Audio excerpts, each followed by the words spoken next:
Hey everybody, I'm Reverend Suzy Asia Barba from First Congregational Church of Braintree, where I'm the Associate Minister, and I welcome you to an edition of Food for the Soul. Today's edition is going to be designed differently from all the other ones I've done. So right now I'm on Cape Cod.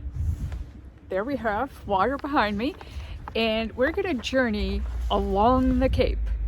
Right now I am Falmouth, so starting here and God willing going to end in Provincetown.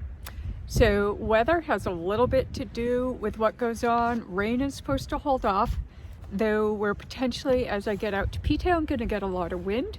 So if I can't go to see that last lighthouse because of wind, I will show an image and just talk about it. But right now I am in Falmouth at Nopska Lighthouse. So I'm going to flip the camera and show you this and tell you a little bit about it. Okay, so here we have the lighthouse. The first house was built here in 1829, but then in 1876 a new keeper's house and a 44-foot tall cast iron tower was built. It's cast iron on the outside and brick on the inside. In 1888, the type of lens they used was upgraded to it's Fresnel lens. It's spelt with an S, but it's pronounced Fresnel lens. And that is the lens in there that is in operation today. Well, for a while, the innkeeper's house became the home of the commander of the U.S. Coast Guard Southeast Sector, New England. That was from 85 to 2013. At which time it was determined that the house needed too much work to have the next commander move in, so it was going to be put up for sale. Being under threat of being turned into a private residence, there are some concerned local people and some historic societies that really wanted to do something. So they banded together, and now this innkeeper's house is in the process of becoming the Nopska Maritime Museum. And they do have currently some fundraising efforts going on to see this project through. So the various groups that got together back in '85 did save it from being turned into a private property so that we can come and enjoy it today. So I'm going to move along up the Cape, and next stop will be in Chatham. Okay everyone, now we are at Chatham Light. This is Coast Guard property, so I'm not allowed to go any closer than this. And Chatham Light was originally built in 1808, and it was built of wood, but it was really sturdy wood. It was the kind of wood they used to build ships. However, they needed to rebuild, which they did in 1841. The first one did kind of break down. So in 41, they were replaced with stone towers. Those, however, became dangerously close to the edge of the water. The water's right in front of me. And so, of course, they had to build new ones. So this was the third set that they built. And the second set did fall into the water. Excuse me, there's some cars going by, so that will interfere with the sound. So the third set was built in 1877. And in the late 1800s, I think it was 1880 to 99, something along those lines, Captain Josiah Hardy was the lightkeeper. And there is a story that I had come across. While he was lightkeeper, a family came to visit, the Harding family. And Mr. Harding was just a boy at the time, and he relayed the story about this event to his wife.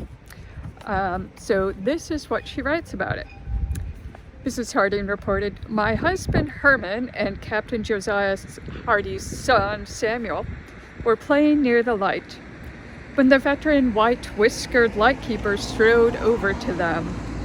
He had just finished calculations for the day, and there was a pleased expression on his face. 'I want you two boys to remember this day as long as you live,' the captain said.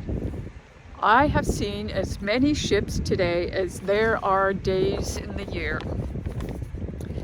So reflecting on this, Miss Harding continued, "It must have been a wonderful sight.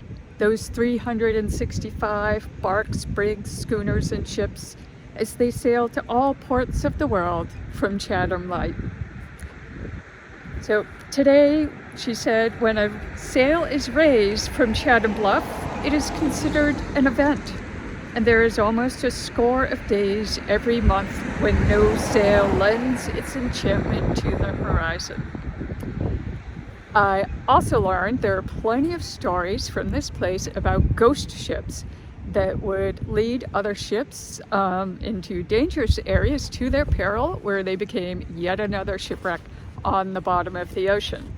But there was a period of time where this was very busy area out here, and then it settled down, though there was a lot of commerce that went on in the area.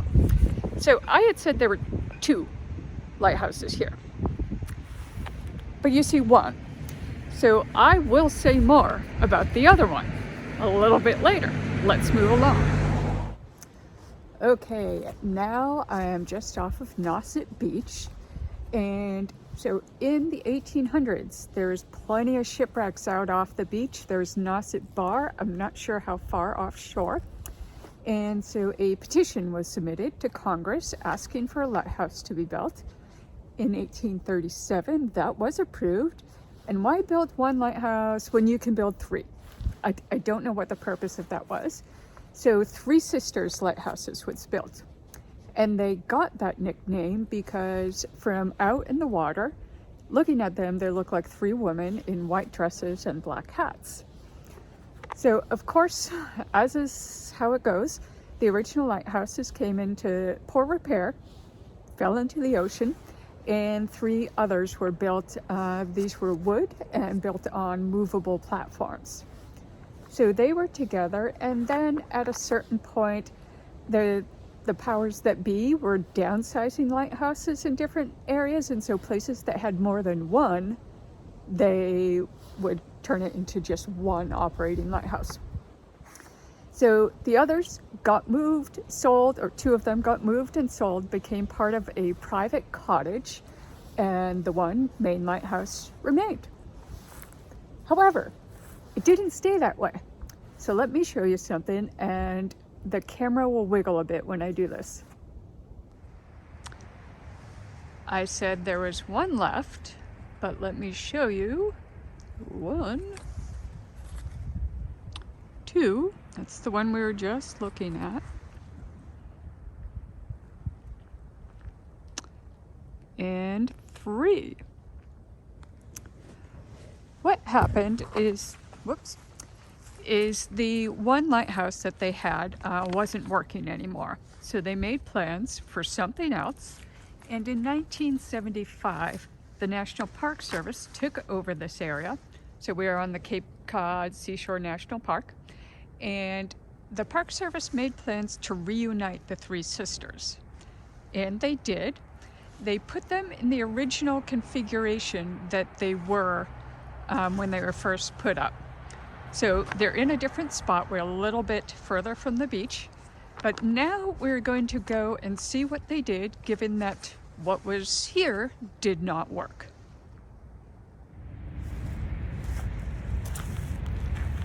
Okay, I'm a short distance from the 3 sisters, and like I said, they came into disrepair, didn't work, got separated, and a plan was made for another lighthouse. And you remember back at Chatham Light, I said there were 2 built, but you only saw 1? Well, here it is. In 1923, they took it down, dismantled it, moved it 16 miles up the coast, and put it back together again on a concrete slab. So does this look familiar to you at all?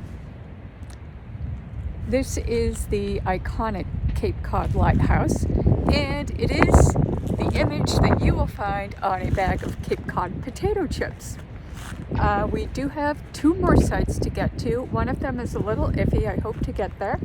So let's move along and see another or 2 lighthouses.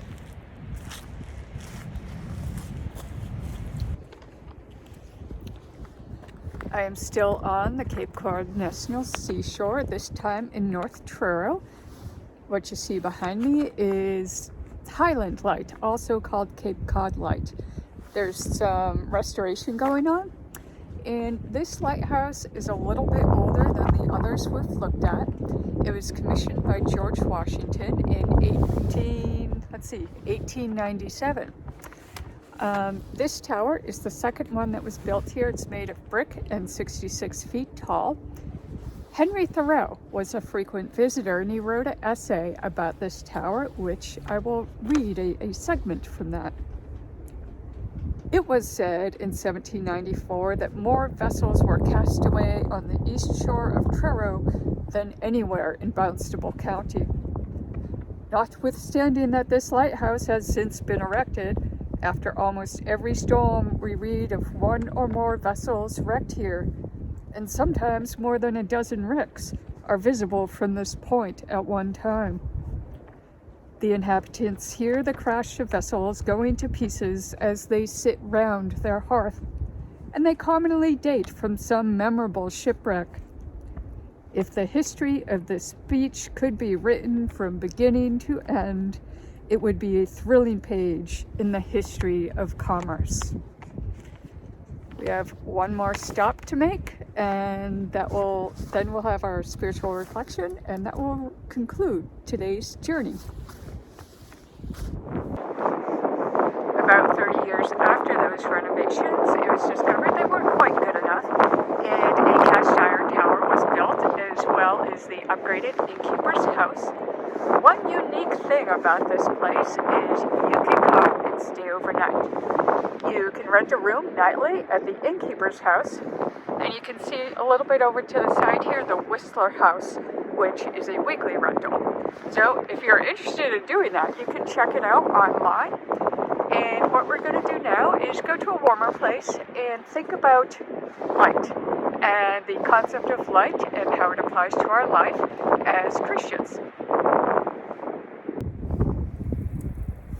Hey everybody, here we are, our last lighthouse at Race Point Light, which is at the very tip of Provincetown. I lost my notes, so I am doing this from memory, so my dates may be off a little bit. But to tell you a bit about this lighthouse, it was built of stone in about 1816, but then in the 1840s there was a huge storm. And over at nearby Truro, there were 7 vessels that went down in the storm, and 57 sailors died.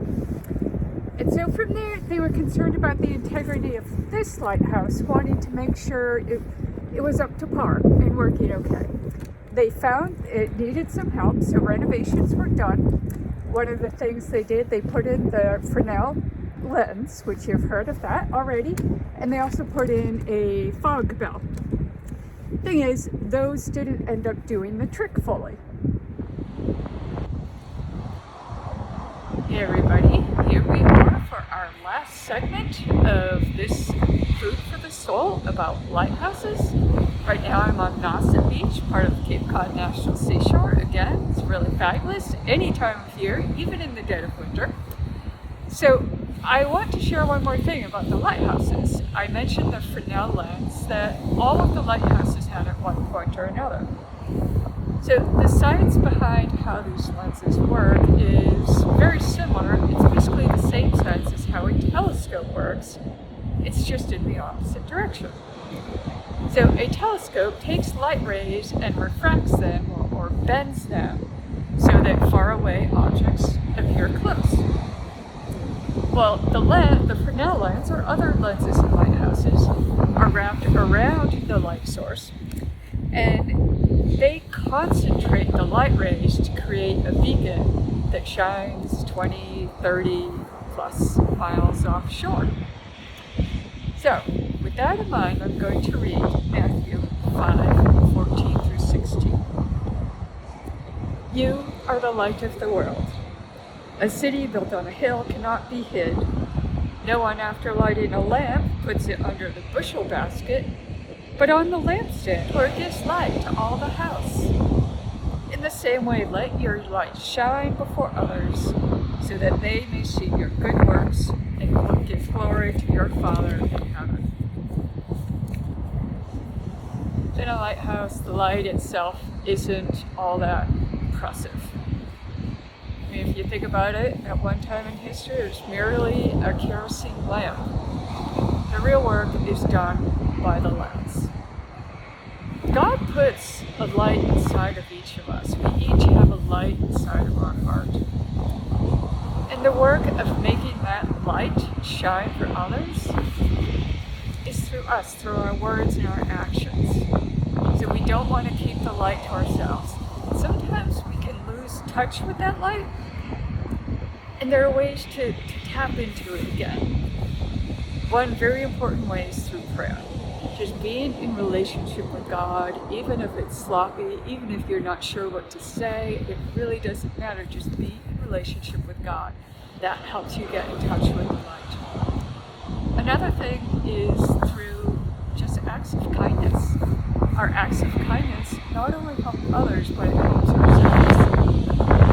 And the third thing I want to mention is that our being in touch with that light can be disrupted through other people. It's important to surround ourselves with people who are life-giving and who are loving and who respect the light that is in us no matter what. It's there. So, I want to encourage you to do the things that are important to be in touch with the light that's in you.